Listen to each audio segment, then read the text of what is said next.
And welcome to another episode, all Rell Good, here on the Crawford Podcasting Network with my good friend, the High Wire Act out of Riviera Beach, Florida. He's Richard Rellford, 6'6", 230 pounds during his playing day, if I'm not mistaken. My memory serves me right, correct? Very correct. Very correct. Yeah, and that was a great team. We're going to talk about that team. We're going to talk about your team, actually the three of the teams, particularly the '84 team that won the NIT, comparing it to this team. Michigan wins last night. They pulled away to beat the Miami Redhawks. It was tight. It was turnover city early on, Rich, and it's like, wow, what's the deal with this Dusty team? He's got a lot of good talent, got 11-man rotation, but all those turnovers, and that's the thing that was glaring at all of us. But, man, they really turned it up in the second half, and you can't teach size, can you, I, Richard? Richard I Rell? say it to everyone. I can't teach size because when you're 7 foot, you're 7 foot. If you're 6'6" and want to be 7 foot, it's not going to happen. Yeah, I agree, though, that the turnovers in the first half was kind of disturbing to me. yeah, But I love the point guard, the kid from Auburn. yeah. Trey Donaldson, good, man, good player. Listen, he's going to be a point guard for the Big Ten Yeah, because he's a big, thick kid. And I told you earlier, one of my favorite players is not only Cheddar, but I love Wolf. Wolf is a 7 foot kid who can handle the ball, who can shoot, and he yeah, had a Cheddar had a pass last night that was great. But Wolf yeah, also is a good passer. yeah, yeah. Once again, 11-man rotation. Dusty said it could. We asked him about team identity. Okay, what's your team identity? And he goes, I was talking. He was talking to a fellow coaching colleague. Said, you should know what your team identity is 2 weeks in or 3 weeks in. That's going to take you another month to find out, and then it'll register.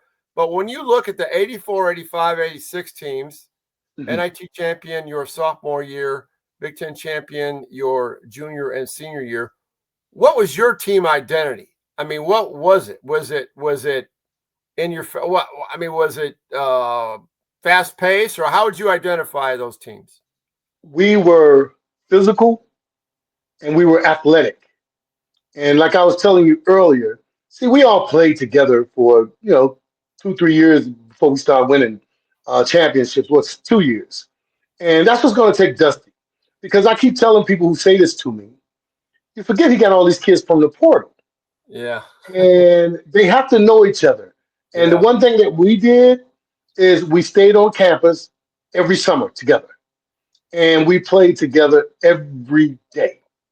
And yeah, when you do that, you start to recognize what you have and who you have. And then you start to get the character of your team.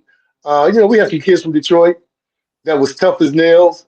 We yeah. had Butch from Boston and me from Florida. So we kind of knew our identity and how it Mhm. was going to be in the Big Ten. Uh, Dusty's going to figure that out. Yeah. I'm going to go back briefly to the TCU game, which was a tough game. TCU is a team that is probably going to compete very well in the Big Yes. 12. But that game was, a little dicey there. And all the last 5 minutes, Michigan pulls away to like a 12-point win. And that was a 1 or 2 possession game for most of the duration. But he went with 7-1 Vlad Golden. He had Danny Wolf, another 7-footer, and then he had Sam Walters was the other. He was also of like 6'9", 6'10". So he went big down the stretch, and good Lord, that really paid off because TCU was a dribble drive penetration kind of team. Frankie Collins, the former Wolverine, was on that team. He had a monster dunk in that game, by the way. But they the size won out. I mean, the shots were altered, and Michigan pulled away. Listen, I think he's trying to figure out his lineups because in the Big Ten, yeah, you're going to be able to start 2 7 footers. Your guard's going to have to be ready to go, strong. That's why I told you I like the kid Donaldson. Uh, he's going to figure it out. I think this year he'll be good. Next year he's going to be a beast Yeah, well, I think because they're going to those make the guys. tournament this year. If any of them, they're going to have to Oh compete yeah, and all that stuff. But I think back. Okay, so I can remember your lineups in your junior and senior year. it was Tarpley in the middle. You were at the 3, and then Butch was at the 4. There's your front line. So you're what? Roy's 7 foot. You're 6'6", and Butch is 6'8". But 6'8". And Butch was a beast. He was 6. I mean, he was like a freaking tight end out there. In the backcourt, you had Gary Grant, the freshman stopper, who played defense from day one, and Antoine Jobert was the 2 guard, basically. And then who'd you have off the? Was it Guard Thompson off the bench? Who was coming off the bench? Robert Henderson was coming first. Oh, Robert Henderson was coming, who was 6'9". He was first off in the front court, and then Guard Thompson was the first in the backcourt. Right, but Guard was the first in the backcourt. And remember that we had Paul Jokic. Oh, the football player. As well. Yeah. The football player. Yeah. Who was 6'8", and Paul was tough, man. Paul was tough. Yeah. But so you had a physical team, but that you guys were great. 16-2, I think you're in the Big Ten your junior year. But it was that NIT team when winning an NIT was a bigger deal because there wasn't so many teams getting the NCAA. And so you beat Notre Dame, you blew them out in the title game. But that team was interesting because Roy was just coming in as a freshman that he was evolving as the season went on. I mean, you and Butch were there, and then McCormick was up front, right? And Eric Turner in the backcourt, if I'm not mistaken, on that team. Did I lose you there? No. You did for a minute. It happened twice. Yeah. Okay. Do you remember that 84 team of McCormick up front and then Tarpley coming off the bench? I remember that team. I'm gonna tell you what you didn't probably remember is at the point guard we had Eric Turner. Yeah, Eric Turner from Flint Central. From Flint, right? And Eric was a big key for us. My freshman and sophomore year. But having Tim, man, made our jobs easy because Tim had some injuries throughout the year. When the tournament came for the NIT, he was unstoppable. Yeah, Tim was unstoppable. Yeah, he was a dog in that tournament. He really was. Going against Kempton, who that big kid out of Notre Dame. Well, they had Kempton, they had Ken Barlow. Oh yeah. Who's one of my personal friends. Me and Barlow get along very well. We talk now all the time. And they had a big team, but it was just something different about Tim and Roy. Because like you said, Roy was just starting to play coming into the games. And they couldn't do nothing with those 2 big guys. My job was easy. Me and Bush's job was easy. Yeah. So let me ask you this. So your team pushed the ball. Let's go to the 85 and 86 teams that were a little bit more up and down than the 84 team. Did you ever have a problem with turnovers or not? Not really. Not really, because, I keep telling people what Coach Frieda used to do is, for as much as we used to like to run, you're going to have turnovers when you run it. And when we slow it down, you have less turnovers. And so we could play both ways, but we didn't have a lot of turnovers. I mean, what would be a lot of turnovers? You wouldn't have 18, 20 turnovers, would you? No. I think one of the most we've ever had was like 10 in a game. But we never had. I saw last night. They had like 10 at halftime. So, they had. Well, here's what's happened in all these games, Rich. In the first 6 or 8 minutes of these games, and we're a small sample size. What are we, 4 games in? Right, they're going to turnover a minute. So it's like 6 minutes in, they got 6 turnovers. I mean, they're on pace for 40 turnovers. I mean, it's like, when's the next turnover? It's like, when's it coming? And there would be back-to-back turnovers in a span of 30 seconds. And then all of a sudden, or last week against TCU, that bug went away at halftime. This kind of smoothed out halfway through the first half. And it got a little bit better. But we asked Dusty on Friday, about everybody's asking about the turnovers because it jumps off the page while you see it during the game. And he goes, this is interesting. He goes, we emphasize it all week, but I think we emphasize it too much. They're starting to think about it. I mean, you start to think about making mistakes, and it becomes that's exactly what happens. It becomes a mental thing because the turnovers are you're mishandling the basketball. That's one. Travel. You're trying to force a pass that's not there. And then you're just sloppy. And I've seen a lot of sloppy. If you're seeing a one-hand push passes, they drive me crazy. What are you doing? Well, I think it's all because they don't know each other. Yeah. It's all you got. Like I said, you got a bunch of kids from the portal, and you got good players. They just have to, like I told you, we stayed together all summer. Yeah. And once they stay together and they have, and I told you, the point guard to me is going to be a really good point guard, Donaldson, in the Big Ten because he's a big, thick kid. And I like the way he controls the game. The turnovers going to, like I said, hopefully by Big Ten time, they won't have so many turnovers because that'll hurt you in the Big Ten. You know You what? can't have a lot of turnovers. The best thing that's happened to Nimari Burnett is Trey Donaldson because they're starting to get a chemistry going on where they know where each other are at. I've noticed that.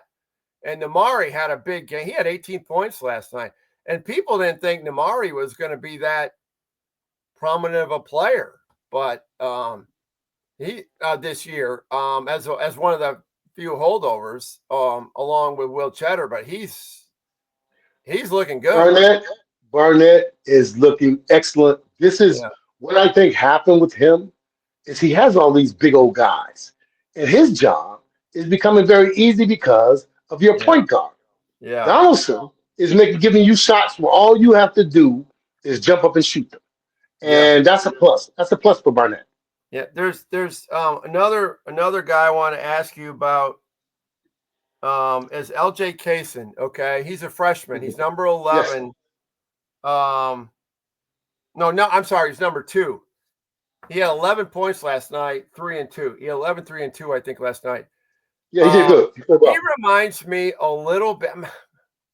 He's trying to think of who. I don't know. He's a combination of a lot of people probably. But he is got a lot of moxie. And Dusty was saying last night, he's first in to look at film and stuff like that. What do you think of number 2, the freshman? I think he's going to be tough. I think he's a good freshman. But like Coach said, he's learning. I can tell he's learning.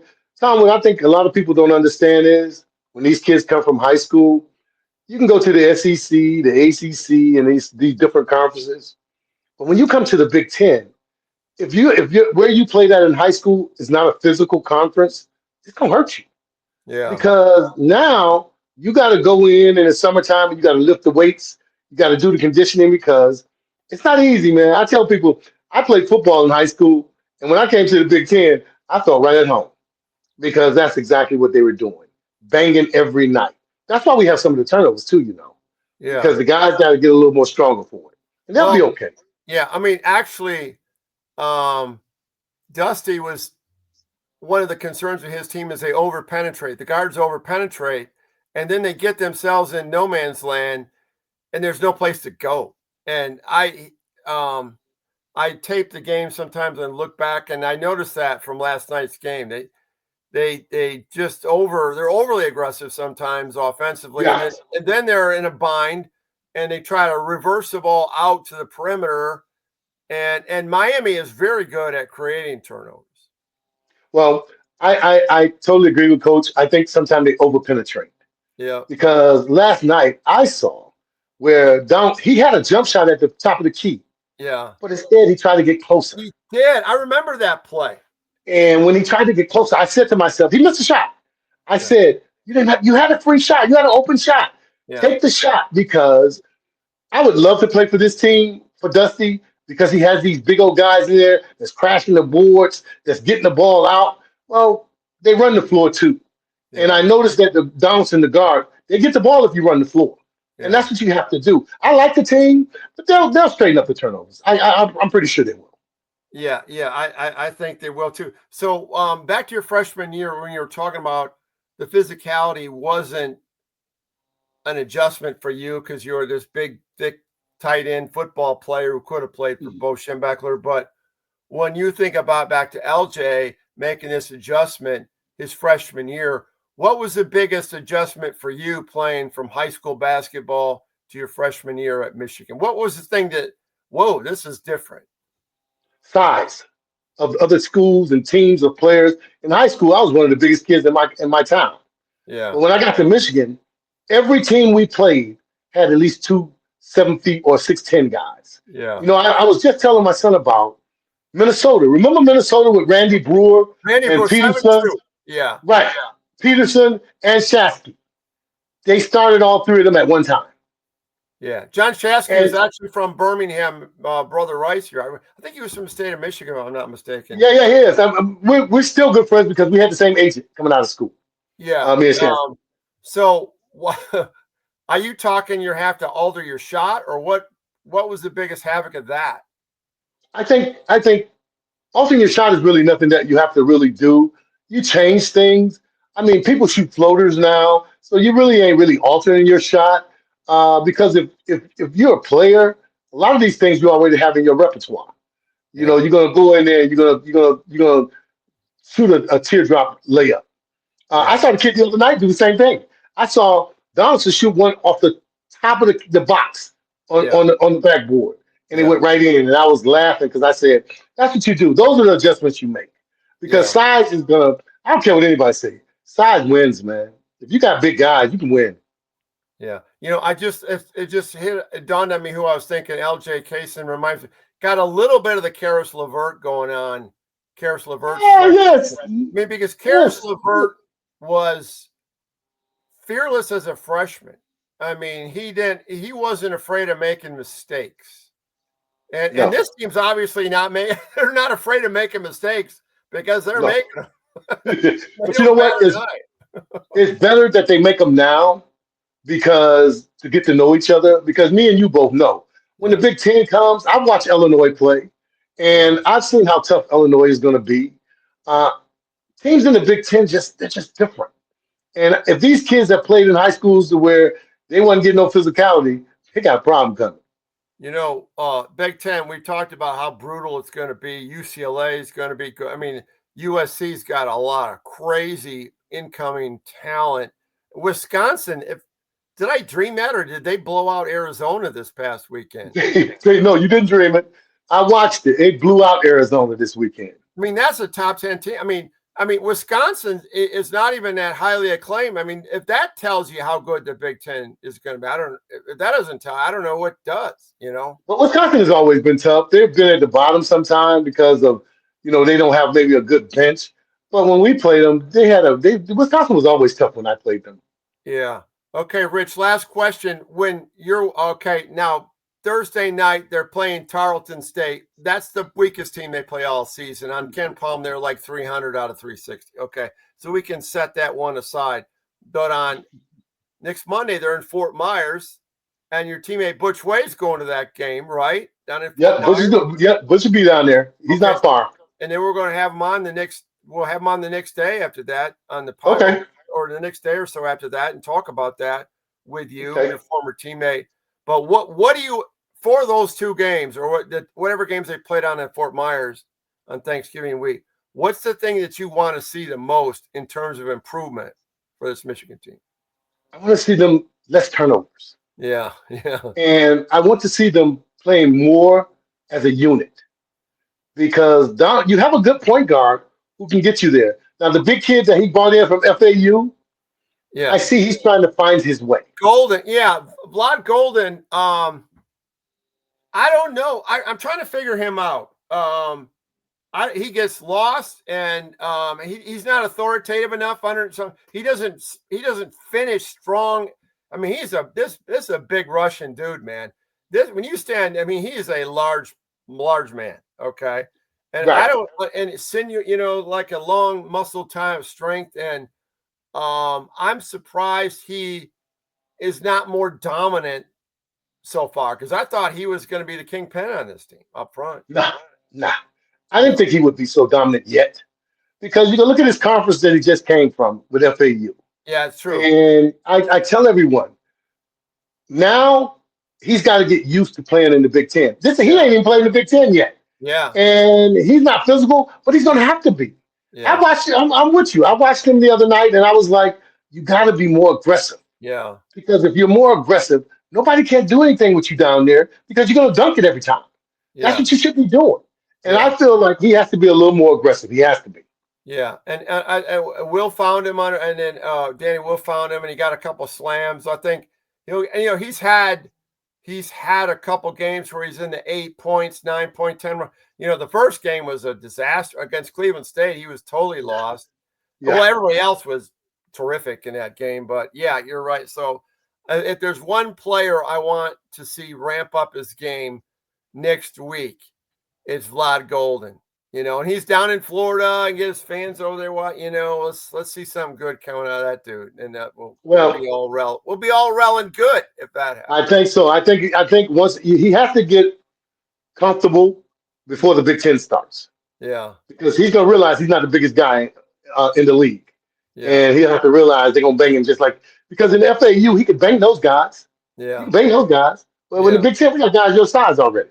I know, and Michigan plays Wisconsin early on in Madison, the first part of December. So good luck with that little challenge. No kidding.